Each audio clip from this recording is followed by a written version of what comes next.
오늘도 주님께서 말씀을 통해 우리를 깨우시고 결단케 하셔서 새로운 사역을 나아가는 내가 있기를 주 이름으로 축원합니다. 아멘.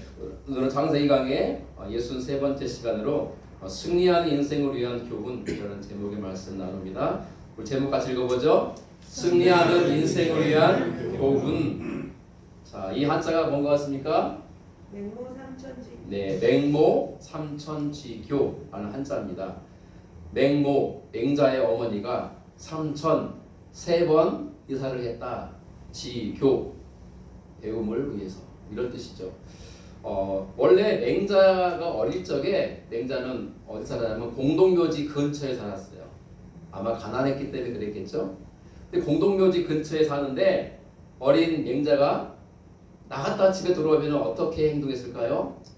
아이고, 어이 딸아, 이제 가면 언제 오나, 딸아. 뭐 이런 식으로 이 장례식을 치르는 그 모습을 늘 지켜보니까 그 노래를 배우고 그 곡을 배우고 그 장례식을 배우고 집에 와서 그걸 따라하는 거예요. 그래서 이 맹자의 어머니가 근심합니다. 이 아이가 이렇게 크면 안 되는데 해서 이사를 하기로 결심하고 이사를 해요. 두 번째 이사한 곳이 어디냐면 시장으로 갑니다. 갔더니 이번엔 뭘 배워와요? 자, 몰라 3개에 10,000원, 4개 고르면 12,000원, 뭐 이렇게 장사하는 걸 배우고 가지고 집에 가지고 매일 그거 하는 거예요. 그래서 어머니가 안 되겠다. 또 다시 이사를 갑니다. 세 번째 간 곳은 공자를 모시는 문묘로 갑니다. 위대한 스승이고 학자인 공자를 모시는 그 문인들이 모여 있는 곳으로 가요. 근처로.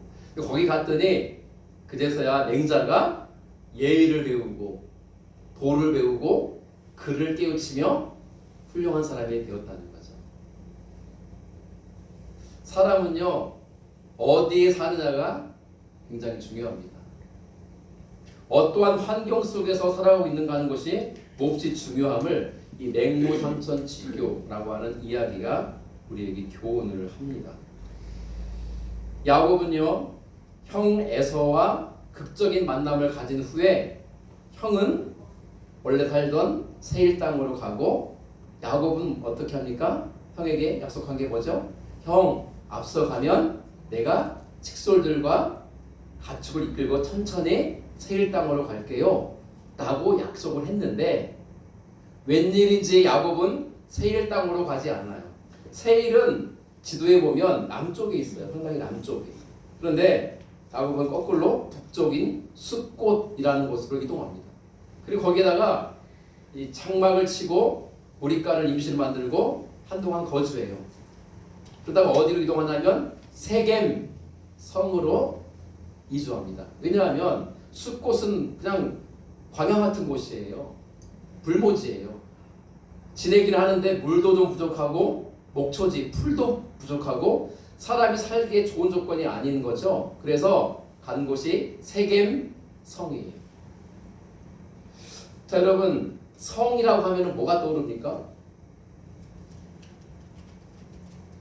저는 성 하면요, 이 높은 성벽과 그 성 안에 들어갈 수 있는 큰 성문이 떠올라요. 그 성문에는 이렇게 기와로 된 집이 있고 장군이 딱 서가지고 부하들과 함께 성을 지키는 모습이 연상이 돼요. 저만 TV를 보는 것 같습니다.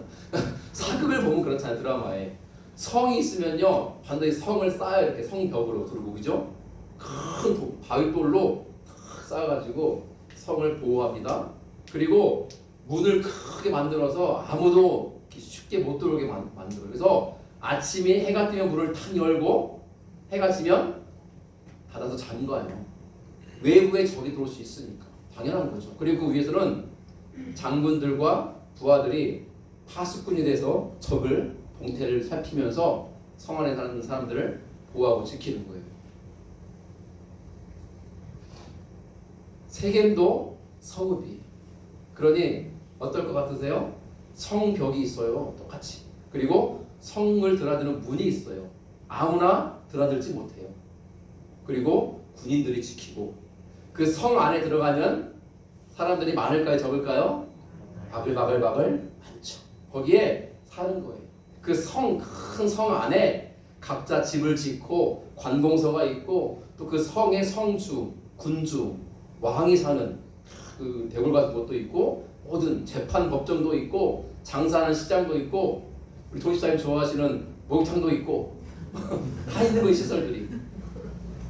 자, 여러분, 야곱이 그 많은 식솔들과 그 많은 가축들을 이끌고 이 세겜성으로 간 이유가 뭔지 감이 오세요? 여러분, 사람은 나면 어디로 보내라고 합니까? 서울로 보내라. 왜 그런 말이 생겼을까요? 말이 나면 제주도로 보내라. 제주도는 사람이 많이 안 사니까 말 살기 좋잖아요. 넓고 풀도 있고 그렇게. 근데 사람은 나면 서울로 보내라. 아마 서울은 큰 도시를 대표하는 이름이니까 이쪽 지방으로 말하면 사람이 나면 대구로 보내라. 뭐 이렇게 하면 좀 더 이해가 되겠죠. 저기 어디 합천, 고령 어디입니까? 뭐 영천 저쪽 어디 뭐 경주 바닷가 이런 데 사는 사람들에게 하는 말이에요. 자식들을 대구로 보내야지. 가서 공부도 시키고 직장도 갖게 해야지. 이런 개념인 거죠. 왜냐하면 사람들이 많이 살면 뭐가 발달됩니까? 예, 교육도 발달하고 문화도 발달하고 생활 환경이 발달하고 시설이 발달하고 문명이 발달해요. 그래서 사람이 많이 사는 도시에 모여드는 거예요. 일자리 기회도 많아요. 동경장 그렇습니까? 아따 이 직장 나를 힘들게 하네? 그만둬 하고 다른 직장에 갈 수 있다 없다? 있어요. 근데 일자리가 없으면 어때요? 나가 안 하게도 사장님 한 번만 살려달라고. 나 자식들이 넷이나 있다고. 나 이대로 가면 굶어 죽는다고. 살려달라고. 내가 말 잘 듣겠다고. 그렇게 할까요 안 할까요? 하죠. 근데 큰 도시는 일자리 기회가 많아서 뭐가 이렇게 좀 안 맞고 그러면요 사직서 딱 내고 떠나요 딴 데로.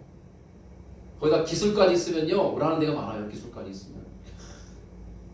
야곱도 그의 식솔들과 가축들 다 데리고 세겜성으로 간 이유가 그거예요.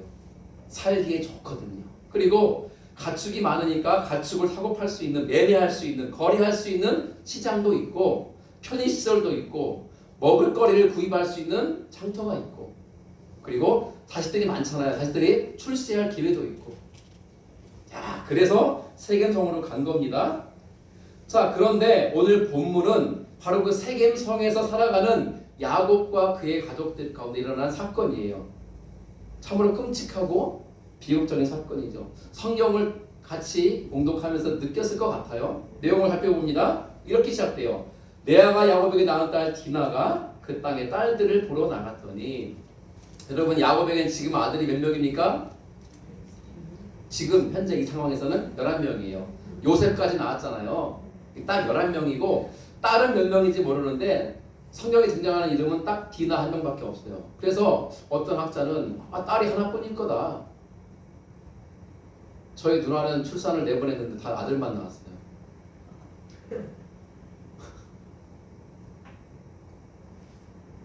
아들만 나올 수 있을 것 같아요. 10명도 어떻게 보면. 그렇죠? 남녀를 섞어나가면서 좋지만 남자만 줄줄이 낳다 생각해보세요. 얼마나 싸웠을까요? 하여간 이 야곱의 자식 가운데 딸이 몇 명인지는 정확하게 모르는데 이름이 나오는 게 디나 하나밖에 없는데요. 디나는 누가 나왔냐면 첫 번째 부인인 레아가 나왔어요. 자, 그런데 이 디나가 그 땅의 딸들을 보러 나갔다. 그 땅이 어디입니까? 세겜성.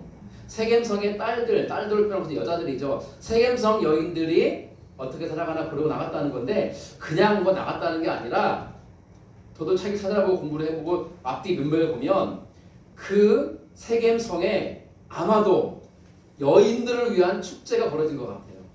1년에 한 번 정도 꽃단장을 하고 멋지게 옷을 차려입고 나와서 어떤 볼거리도 즐기고 먹을거리도 즐기고 어떤 놀거리나 이런 즐길거리를 즐길 수 있는 축제의 자리 혹은 여인들이 함께 이렇게 교제하고 사귐을 갖는 사교 모임일 수도 있겠죠.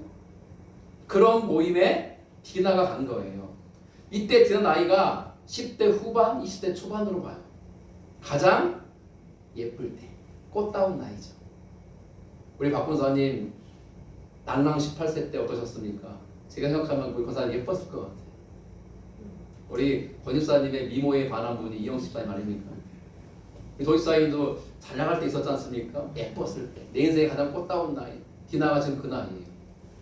여러분, 여자들은 누구한테 잘 보이고 싶어요? 저만 이상한 사람 됐나요 지금? 남자에게 잘 보이고 싶잖아요. 남자는 누구에게 잘 보이고 싶어요? 여자에게 잘 보이고 싶잖아요. 그렇지 안 그렇습니까? 저만 그런가 이상하네. 아무튼 협조를 좀 부탁드리겠습니다. 여자들은요 남자에게 잘 보이고 싶어요. 특히 평생 배필을 찾아야 되는 청년의 시기, 젊음의 시기에는 미혼 때는 결혼할 남자를 찾기 위해서라도 예쁘게 화사하게 꾸미고 다니는 거예요. 그런데 축제가 열렸어요. 그 세겜성의 모든 여자들이 꽃단장을 그렇게 하고 나오는 거예요. 옷을 예쁘게 화려하게 입고 디나도 드릴세라 옷을 예쁘게 입고 원래 디나가 예뻤는데다가도 꽃단장까지 하니까 눈에 부시게 눈에 띄게 예뻤어요. 그래서 가서 축제를 보면서 하는데 문제는 뭐냐? 디나가 혼자 갔어요. 확인이 됐죠?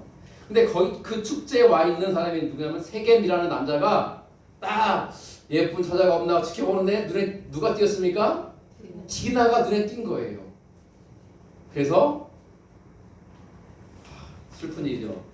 용호형제 어떻게 할 것 같아요?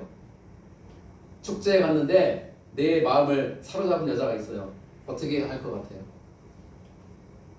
접근해야죠. 그죠? 접근해서 말도 걸고 먹을 것도 사주고 하면서 마음을 얻어야죠. 그리고 애프터를 신청해야죠. 우리 다음 주에 만날까요? 약속도 잡고 만나서 영화도 보고 차도 마시고 천천히 알아가야 그게 맞죠? 여러분 보자마자 끌어안으면 어떡할까요? 보자마자 막 입에 키스하면 어떨 것 같으세요? 뭐 이런 새끼가 다 있어 하고 따비 때릴 거 아니에요. 일에 순서가 있는 거예요. 정화자매 안 그래요? 요한씨 지금 못 듣고 있는 것 같아요. 자, 그런데 슬픈 일이 벌어진 2절 시위 도속 중 하몰의 아들 하몰이라는 사람의 아들 가운데 세겜이라는 사람인데 그 땅의 주장 세겜성의 대표예요. 최고. 여러분 오죽하면 자기 이름을 따서 성의 이름을 지었겠어요. 세겜성이니까. 근데 그게 세겜이라는 사람의 이름이에요. 그 세겜이 디나를 보고 강제로 끌어들여요. 부활을 시켜서 끌어오게 합니다. 그리고 강간해버려요. 디나는 원치도 않는데 강제로 성폭행을 했다는 거예요. 욕보인 겁니다. 그리고 그 마음이 깊이 야곱의 딸 디나에게 연연하며 그 소녀를 사랑하여 그의 마음을 말로 위로하고 세겜이요 첫눈에 반한 거예요. 이영식 집사님이 범일사님 첫눈에 반한 것처럼 얼마나 좋으셨으면 나이도 속이면서 누나를 따라다녔겠습니까? 권 집사님이 호락호락한 분이 아닌데 어떻게 넘어가신지 그죠? 그렇잖아요. 여러분 디나를 보고 세겜이 반했어요. 그래서 어떻게 할지 모르지만 폭력적인 방법을 써서 강간을 해버려요. 그리고 자기 사람으로 만들려고 합니다. 뒤에 보면요 말로 위로하고 내가 너를 사랑해서 그런 거야. 나랑 결혼해줘. 같이 살면 되지. 뭐 이런 식으로 합니다. 그리고 나서 디나를 자기 집에 감금해요. 못된 놈이죠. 자, 그리고 이제 어떻게 하는가? 세겜이 자기 아버지 하몰에게 청합니다. 아버지, 이 소녀를 디나죠? 내 아내로 얻게 해주십시오. 아버지한테 허락받을 일입니까? 왜 이렇게 말하냐면 아버지가 허락해줘야 되잖아요. 그리고 아버지가 디나의 아버지인 야곱에게 가서 허락을 받아야 결혼의 성사가 되는 거잖아요. 그래서 세겜이 자기 아버지 하몰에게 청한 거예요. 아버지, 디나를 내가 사랑하니까요. 디나하고 나하고 결혼 좀 시켜주세요. 자, 그러는 사이에 5절 보세요. 야곱이 그의 딸 디나를 그가 세겜이죠. 세겜이 더럽혔다 함을 들었어요. 근데 이 자기 딸 디나가 강간당했다는 소식을 들은 거예요. 자기 아들들이 들에서 목축함으로 그들이 돌아오기까지 잠잠하였고, 전 이 부분이 가장 답답한 부분이에요. 있어서는 안 되는 일이 벌어졌잖아요. 여러분 결혼도 하는 처녀의 딸이 강간당했대요. 이 소식을 들은 아버지로서 어떻게 해야 옳습니까? 당장 놔들고 괜히 좀 쫓아가야죠. 우스갯소리가 아니라. 내 딸을 강간한 놈을 쳐 죽이든지 해야 될 거 아니에요. 여러분 저만 지금 분노가 느껴집니까? 내 딸이 이런 일 끔찍한 일을 당했는데 어떻게 잠잠하게 가만히 있습니까? 야곱이 왜 이렇게 무기력하고 무능하고 우유부단하고 이렇게 어리석은 모습을 보니까 전 참 답답한 거예요. 그러나 저는 또 한번 이해가 돼요. 야곱이 왜 그랬을까요? 이 일을 저지른 자가 누구예요? 세겜이에요. 세겜이 누구라고요? 세겜성의 족장이에요. 군주예요, 군주. 대빵이라고요.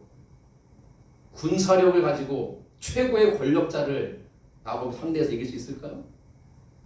갔다가는 본전도 못 차리죠. 뺨따구를 때린다고요?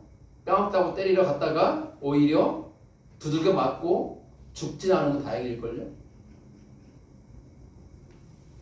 두려운 거예요.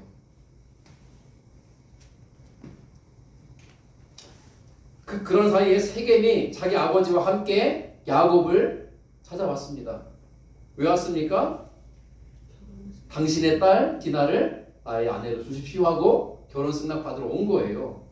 자, 그런데 야곱이요, 딸 디나가 강간당한 소식을 들에 나가서 가축을 치고 있는 아들들에게 전해요. 사람을 시켜서 전달합니다. 7절 보시면 야곱의 아들들은 들에서 이를 들었어요. 그리고 바로 돌아와요. 집으로. 그들의 마음은 어떤 상태입니까? 노란색. 근심하고 심히 노합니다. 아버지가 이렇게 해야 되는데 아버지는 가만히 있고 오빠들이 지금 화가 난 거예요. 근심하고 심히 노합니다. 왜 그렇습니까? 나오잖아요. 이는 세겜이 야곱의 딸을 강간하여 이스라엘에게 부끄러운 일 곧 행하지 못할 일을 행하였습니다. 마침 봤잖아요. 여러분 오빠하고 딸의 관계는요 특별한 것 같아요. 또 이번 설에도 처가에 갔다가 저희 아내가 막내거든요. 오빠 있고 언니 있고 제 아내가 3남매인데 오빠하고 어릴 때부터 그렇게 치고받고 싸운 건 아니고 치고받고 시련받아서 놀았대요. 그래서 오빠는 마치 남동생을 대하듯이 대하고 제 아내는 형을 대하듯이 대하는 그런 분위기였대요. 지금은 그렇지 않지만 어릴 때 그렇게 사이가 좋은 거예요. 남매 사이가. 물론 개중에는 여동생하고 막 머리를 지긋지긋하게 생각하는 오빠들도 가끔 있긴 하지만 저는요 남동생을 때린 이유 중에 하나가 얘가 왜 남자야, 여자면 얼마나 좋아. 전 여동생을 참 좋아했거든요, 사촌들을. 근데 남동생은 밉상이잖아요. 항상 까불고 대들고 반항하고. 하여간 이 오빠들 마음이 얼마나 지금 화가 났겠어요. 여동생 디나가 강간당했다 하니 집으로 와가지고 아버지가 그런 거예요. 아버지 이게 무슨 일이냐고, 어떻게 이런 일을 볼 수 있냐고 막 화를 내고 소리를 막 지릅니다. 그런 상황입니다. 자, 그러자 하몰, 세겜의 아버지죠. 하몰이 그들은 누구예요? 야곱과 야곱의 아들들에게 이렇게 말하는 거예요. 노란색 같이 읽어볼게요. 내 아들 세겜이 마음으로 너희 딸을 연연하여 하니 원하건대 그를 세겜에게 주어 아내로 삼게 하라. 명령대로 돼 있으면 명령이 이렇게 있습니까? 부탁했겠죠. 야곱이여, 내 아들 세겜이 마음으로 당신의 딸 디나를 사랑하고 연모하니 디나를 내 아들 세겜에게 주어서 아내로 삼게 해주시오 하고 요청을 합니다. 그러자 어떤 말이 하냐면 하몰이 9절 보면 너희가 우리와 통혼하여 뭡니까? 세겜성 사람들과 야곱의 족속들이 서로 결혼하자는 거야. 앞으로 결혼하자. 이쪽의 딸들을 이쪽 아들과 결혼시키고 이쪽의 아들을 이쪽의 딸과 결혼시키고 서로 통혼하자는 거예요. 같이 결혼하고 왕래하자는 거예요. 10절 또한 당신들이 우리와 함께 거주하고 이 땅을 당신에게 줄 것이며 또 이 성에서 매매도 하고 기업을 얻으며 사십시오. 여러분 이 제안이 좋아요, 나빠요? 좋죠. 그런데 이어지는 말씀은요, 세겜도 거듭니다. 이 강간자, 강간범, 나쁜 놈이죠. 세겜도 디나의 아버지 누굽니까? 야곱과 그의 아들들, 그죠? 디나의 남자 형제들, 오빠들이죠. 그렇게 말합니다. 노란색 글씨 읽어볼게요. 시작. 나로 너희에게 은혜를 입게 하라. 너희가 내게 말하는 것은 내가 다 주리니 이 소녀만 내게 주어 아내가 되게 하라. 아무리 큰 혼수와 예물을 청할지라도 너희가 내게 말한 대로 주리라. 뭐라고 하니까 나에게 은혜를 좀 베푸시오. 당신들이 나에게 말하면 다 줄게요. 어떠한 혼수를 요청해도 혼수와 예물을 다 드리리다. 다만 기나만 나에게 주어 아내가 되게 해주시오. 이렇게 말합니다. 여러분 지금 하몰과 그의 아들 세겜 괜찮습니까? 모습이?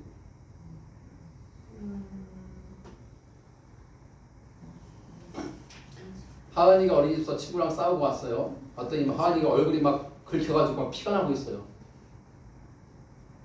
우리 정화자님 어떻게 할 거예요?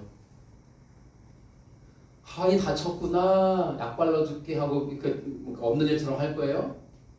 내가 아는 함정화는 안 그럴 것 같은데요?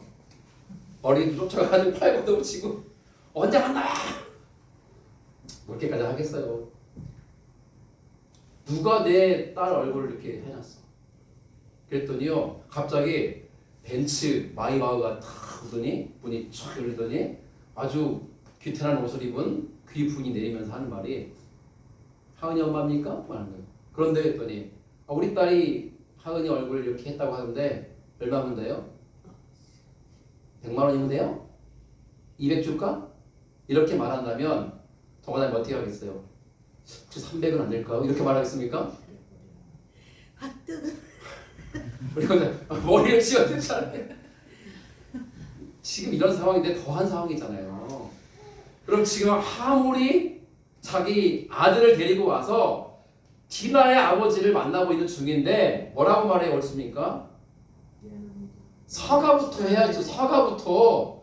세겜은 어떻게 해야 돼요? 무릎부터 꿇어야죠. 진심으로 사과하고 사죄해야죠. 아버님 죄송합니다. 내가 죽을 죄를 지었습니다. 제가 디나를 보고 첫눈에 반하고 저도 모르게 그만 그렇게 해버리고 말았습니다. 저를 용서해 주시고 저에게 아내를 주어 결혼하게 해주십시오. 라고 해야 되잖아요. 진심 어린 사과가 필요한 거 아니에요? 왜 세월호 사건과 이태원 참사의 부모들이 피눈물 흘리고 있는가? 보상금 받으면 되는 거 아니야?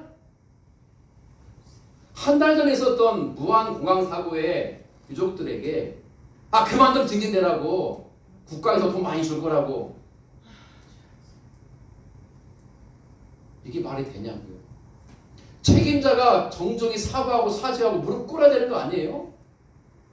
10년이 넘어도 왜 세월 사건에는 누가 잘못인지 왜 그런지 원인도 아직 못 밝혀지고 있어요. 이게 뭡니까? 이상하지 않습니까? 이태원 참사에 사과한 사람이 누가 있습니까? 용산구청장이 사과했습니까? 경찰서장이 사과했습니까? 행안부 장관이 사과했습니까? 아무도 사과 안 했잖아. 아무도. 그러니까 밑에 있는 몇 사람만 책임져서 이렇게 법정에 넘겨버리고 끝내버리고. 이게 도대체 뭡니까?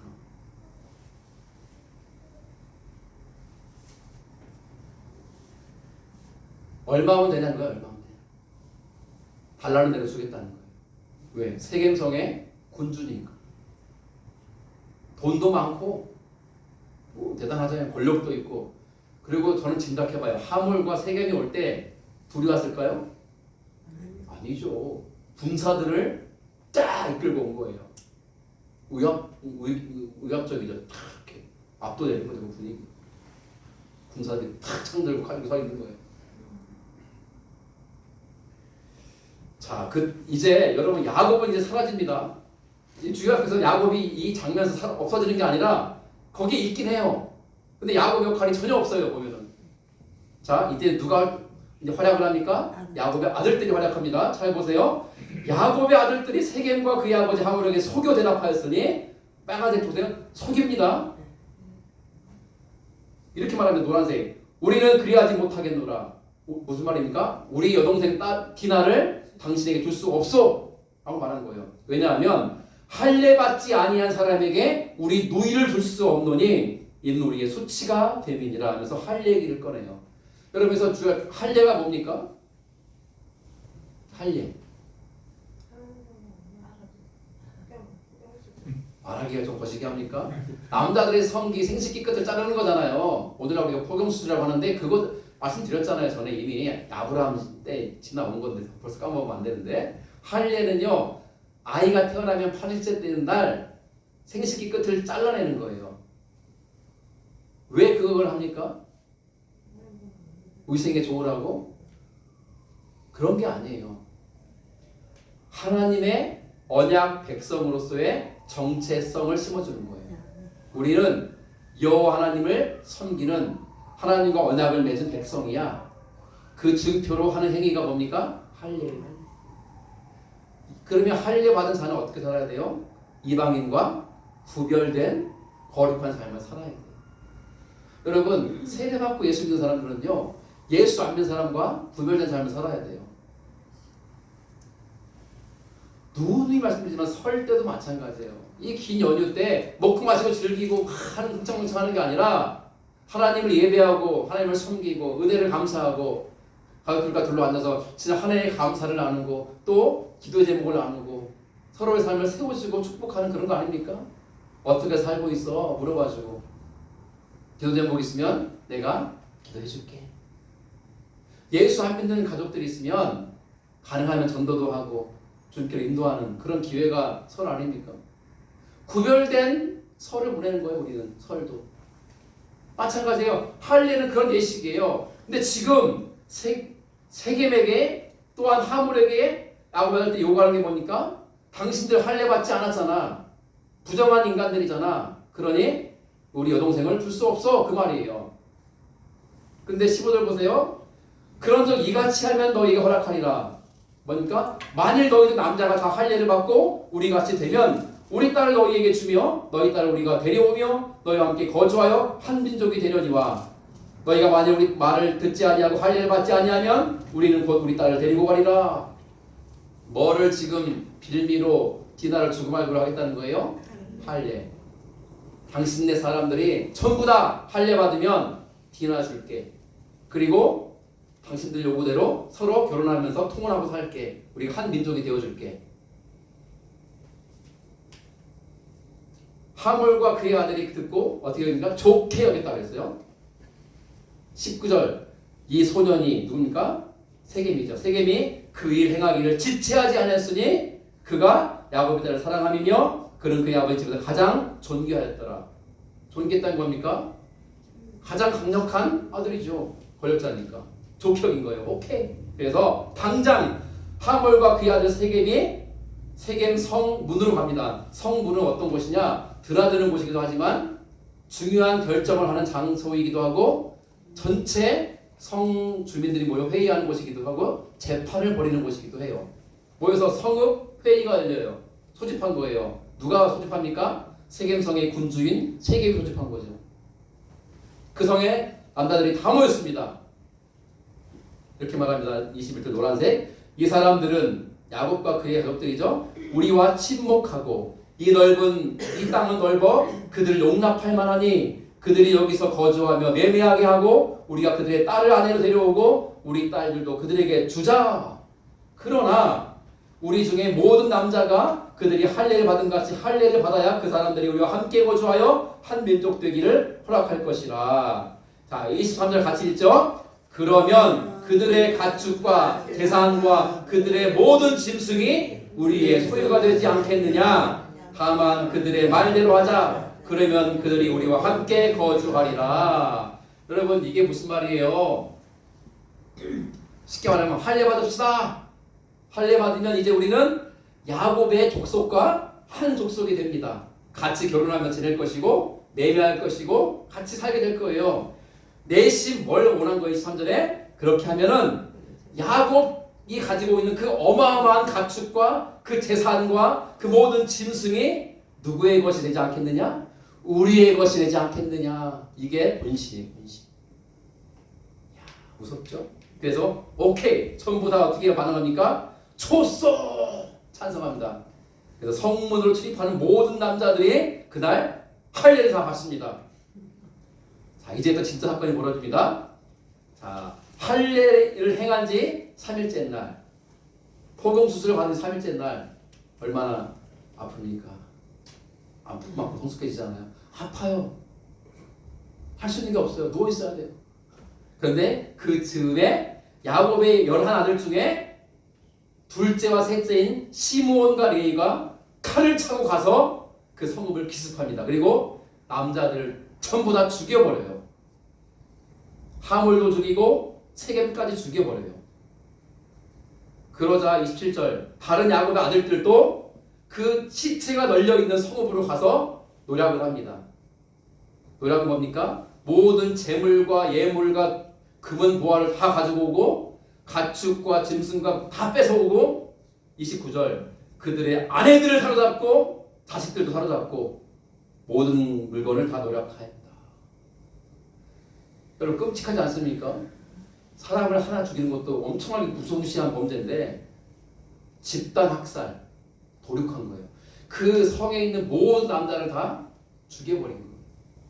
그 남아있는 여자들과 애들은 다 사로잡아 온 거예요. 그리고 모든 금은 보화와 재물과 짐승과 가축을 노략한 거 뺏어버린 거예요. 본문 이제 마지막 2절밖에 안 남았습니다. 이 사실을 야곱이 뒤늦게 압니다.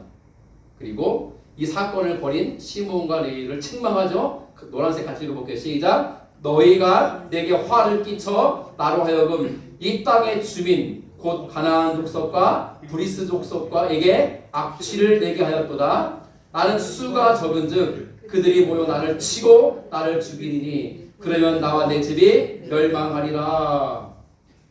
야곱이 사실을 알고 노발대발하면서 시므온과 레위에게 책망하기를 너희들은 왜 나에게 화를 끼쳤냐?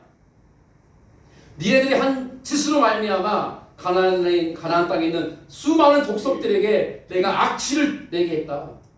우리는 수가 적지 않느냐? 그 족속들이 다 연합해 모여가지고 나를 치면 내가 죽고 내 집이 멸망할 텐데 어찌하여 이런 짓을 저질렀느냐? 라며 책망을 해요. 근데 오늘 본문이 어떻게 끝나는가 보세요. 31절 같이 읽죠. 시작. 그들이 이르되 그가 우리 누이를 창녀같이 대우함이 옳으니까 시므온과 레위가 아버지가 항변하면서 질문하는 것으로 끝나요. 내용이. 이 질문의 답이 뭘까요? 그가는 세겜이죠. 세겜이 우리 누이 디나를 창녀같이 대우함이 옳습니까? 답은 뭐예요? 대답은 옳지 않죠. 지금 이 시므온과 레위는 아버지에게 항변함과 동시에 아버지를 책망하고 있는 거예요. 여러분 오늘 본문의 내용을 지금 한 20여 분 짧은 시간 제가 정리해 드렸어요.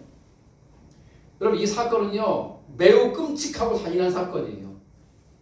세겜이 힘없는 처녀 디나를 잡아 끌어다가 강간한 것도 무시무시한 범죄이지만 그녀를 가둬버렸어요. 못 나가게. 여러분 그때 디나가 느꼈을 마음이 어땠을까요? 상상이 갔습니까? 근데 그 소식을 아버지 야곱이 들었어요. 당장 곡괭이 들고 낫들고 쫓아가가지고 사닥을 내도 시원찮을 판에 잠잠히 있고 조용히 있고 그냥 있어요. 아들들이 이 사실을 알고 더 화를 냅니다. 그러면서 아버지를 제쳐버리고 아들들이 거래를 합니다. 하몰과 세겜에게 거래를 하죠. 무엇을 빌미로 거래했다고 그랬죠? 할례. 아들들의 행위가 옳습니까? 그럽니까? 절대 그러죠. 지극히 잘못했죠. 여러분 할례는요 복수에 이용하는 그 무슨 도구가 아니에요. 방편이 아니에요. 할례는 거룩한 예식이에요. 하나님과 백성 사이에 언약을 맺으며 이제 여호와는 나의 하나님이시고 우리는 하나님의 백성입니다라고 하는 거룩한 언약의 예식의 증표예요. 그러니 우리는 이제 하나님 말씀 따라 살겠습니다라고 하는 믿음의 고백이 할례예요. 이 할례 받은 자는 구별된 삶을 살아야 되고 거룩한 삶을 살아야 되고 하나님의 말씀을 따라 살아가야 되는 사람들인데 그러한 거룩한 예식인 할례를 가지고 복수에 이용해요. 여러분 기억하세요? 아까 야곱의 때 어떻게 했다고 그랬죠? 하몰과 세겜을 속여 말하기를 그랬죠. 속였다고 그랬어요. 속임수의 대가가 누굽니까? 야곱. 아버지를 꼽에 닮았죠. 할례를 운운하고 내세우면서 할례를 빌미로 다 죽여버렸다는. 그게 답니까? 잔인하게 부녀들과 아이들 다 짓밟아서 노예 삼고 종 삼고 팔아먹고 유린하고 모든 걸 다 빼앗고 성을 초토화시키고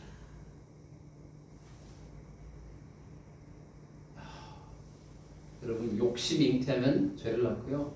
죄가 장성하면 사망을 낳는 거예요. 죄는 더 큰 죄를 낳는 거예요. 그래서 죄는 빨리 회개해야 돼요. 오늘 이 본문 속에서 각자 말씀을 들으면서 아 이렇구나 적어도 한 가지 정도의 교훈은 얻으셨을 거예요. 오늘 제가 마지막 드리고 싶은 교훈은 이거예요. 이걸 놓치면 안 됩니다. 그게 뭐냐면요. 왜 야곱은 세겜성에 거주했을까 하는 거예요. 형한테는 어디로 간다고 그랬어요? 형이 살고 있는 세일 땅으로 갈게 라고 해놓고 거기는 안 갔어요. 그리고 간 곳이 숫곳이었는데 숫곳 살아보니까 뭐 사람들도 별로 없고 이렇게 살만한 곳이 아니어서 사람들이 많이 살고 발달되어 있는 성 세겜으로 간 거잖아요. 간 이유가 뭐예요? 땅을 샀잖아요. 그래서 집을 지었잖아요. 우리간을 지었잖아요. 그리고 왜 살기 원했습니까? 거기는 좋은 생활 기반을 누리고 싶었고 거래하고 싶었고 매매하고 싶었고 장사하고 싶었고 큰 기업을 얻고 싶었고 정말 더 나은 삶, 더 부유함을 누리고 싶은 기회를 얻고 싶었고 자식들도 잘 되기를 바랐고 다 여러 가지 이유가 있는 거예요. 근데 하나님의 마음은 어땠을까요? 이제 다음 주 말씀인데요. 먼저 이 말씀 드리면서 말씀 맺어주고 싶어요. 야곱은 세겜에 가 살면 안 돼요. 어디로 가야 됐을까요? 따라하세요. 베델. 여기 옆에도 베델교회가 있더라고요. 조금만 생각해요. 베델은요. 여러분 기억하세요? 20년 전 야곱이 아버지 속이고 형 속이고 도망가다가 잠을 자는 중에 꿈속에서 천사를 만나잖아요. 오르락내리락하고 그리고 하나님을 만나요. 하나님의 약속을 듣고 어마어마한 하나님의 말씀을 들어요. 그리고 그 꿈에서 깬 다음에 야곱이 뭡니까? 베개 삼았던 돌을 세워서 자기가 있는 기름을 붓고 하나님께 서원 기도를 해요. 뭡니까? 하나님 나를 무사히 다시 여기까지 돌아오게 해주시면 내가 이 돌로 여호와의 집을 짓겠고 하나님께 10의 1조를 드리며 살겠습니다. 서운했어요. 거기가 어디라고요? 베델. 하나님 만난 곳이고요. 하나님의 약속받은 곳이고 자기도 서운한 곳이고 하나님이 가라 하신 곳이 가나안 땅 중에서도 베델이었던 거예요. 근데 베델이 아니라 어디 간 거예요? 세겜으로 간 거예요. 왜 디나가 강간당했을까요? 물론 디나가 오빠들이나 아빠나 사람들이 말하지 않고 혼자 몰래 그 세겜성의 축제에 간 것은 잘못이죠. 그러나 본질적인 원인은 거기 있는 게 아니라는 거예요. 야곱이 가서는 안 되는 곳에 갔기 때문에 벌어진 일이에요. 눌러 앉히면 죄송합니다. 눌러 앉으면 안 되는 곳에 눌러 앉았기 때문에 벌어진 일이에요.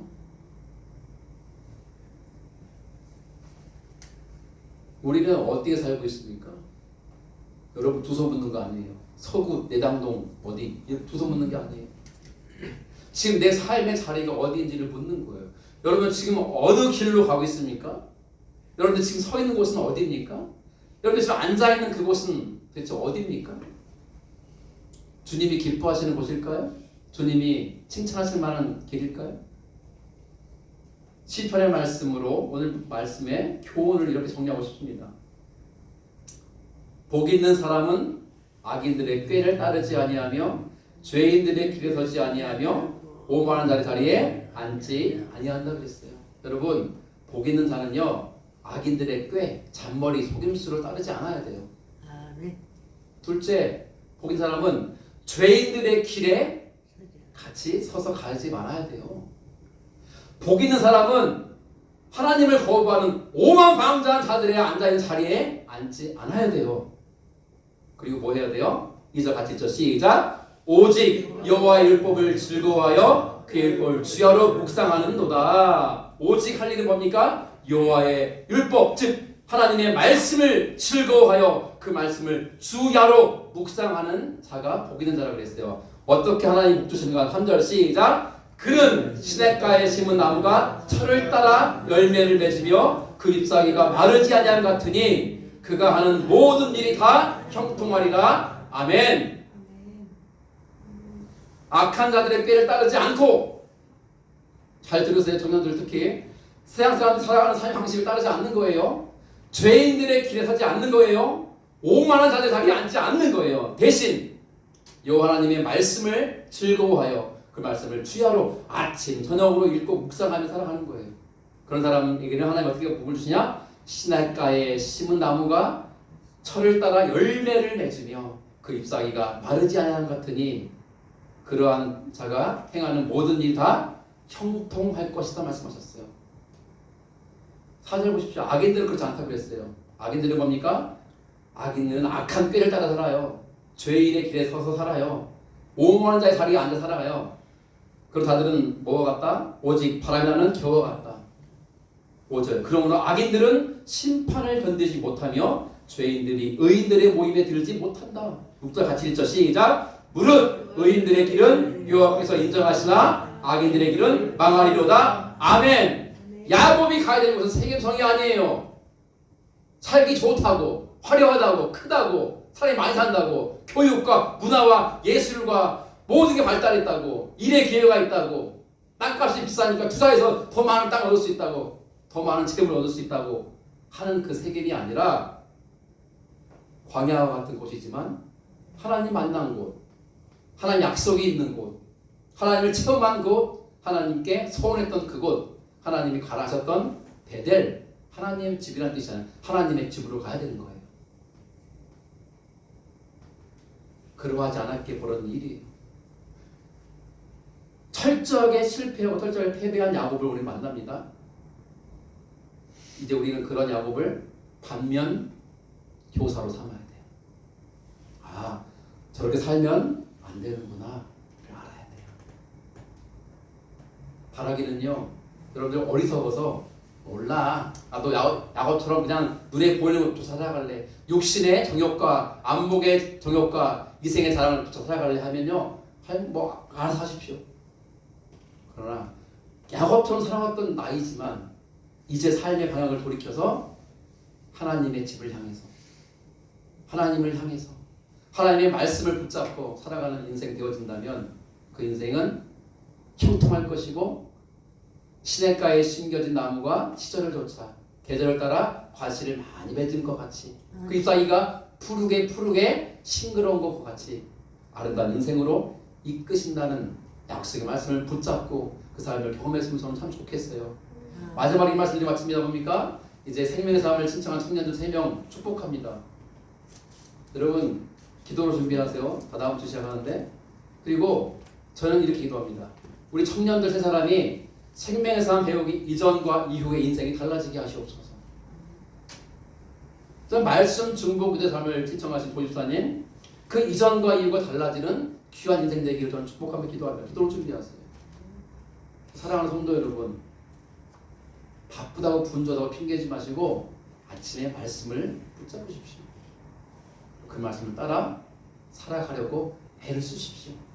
그 삶 속에 주님은 역사하시고 찾아오시고 일하시고 우리 삶을 형통의 길로 인도할 줄로 믿습니다.